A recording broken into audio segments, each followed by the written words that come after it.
பார்த்து வருகிறோம்.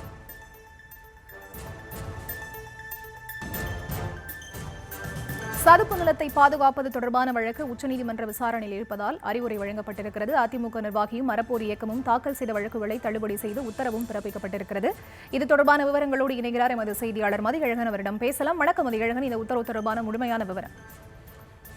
பள்ளிக்கரணை சதுப்பு நிலத்தில் பன்னடுக்கு குடியிருப்பு வளாகம் கட்ட அனுமதி அளித்த உத்தரவை ரத்து செய்ய கோரியும் பள்ளிக்கரணை சதுப்பு நிலத்தை சுற்றி 1 கிலோமீட்டர் சுற்றளவுக்கு எந்த கட்டுமான பணிகளுக்கும் அனுமதி அளிக்கக்கூடாது என்ற கோரிக்கையுடன் அதிமுக வழக்கறிஞர் அணி நிர்வாகி விஷ்ணு சார்பிலும் அதே போல அறப்போர் இயக்கம் சார்பிலும் சென்னை உயர்நீதிமன்றத்தில் மனுக்கள் தாக்கல் செய்யப்பட்டிருந்தன. இந்த வழக்குகளை விசாரித்த சென்னை உயர்நீதிமன்றம் பள்ளிக்கரணை சதுப்பு நிலம் என கூறப்படும் பகுதியில் குடியிருப்பு வளாகம் கட்டும்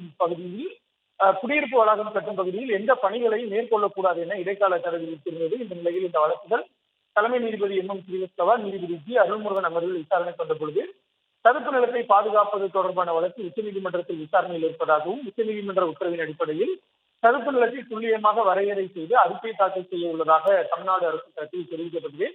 மேலும் உச்சநீதிமன்றத்தில் விசாரணையில் உள்ள வழக்கு மீண்டும் பிப்ரவரி 24ஆம் தேதிக்கு விசாரணைக்கு வர உள்ளதாகவும் தெரிவிக்கப்பட்டது. இதனையடுத்து சதுப்பு நிலத்தை பாதுகாப்பது தொடர்பான வழக்கு உச்சநீதிமன்றத்தில் விசாரணையில் உள்ள பொழுது உயர்நீதிமன்றத்தில் விசாரணை நடத்த முடியாது என்பதால் உச்சநீதிமன்றத்தை அணுகலாம் கூடிய நீதிபதிகள் அதிமுக நிர்வாகியும் அறப்போர் இயக்கமும் தாக்கல் செய்த வழக்குகளை தள்ளுபடி செய்து உத்தரவிட்டனர். இதன் காரணமாக அடுக்குமாடி குடியிருப்பு வளாகம் கட்டும் பணிகளுக்கு விதிக்கப்பட்ட தடையானது நீங்கியிருக்கிறது.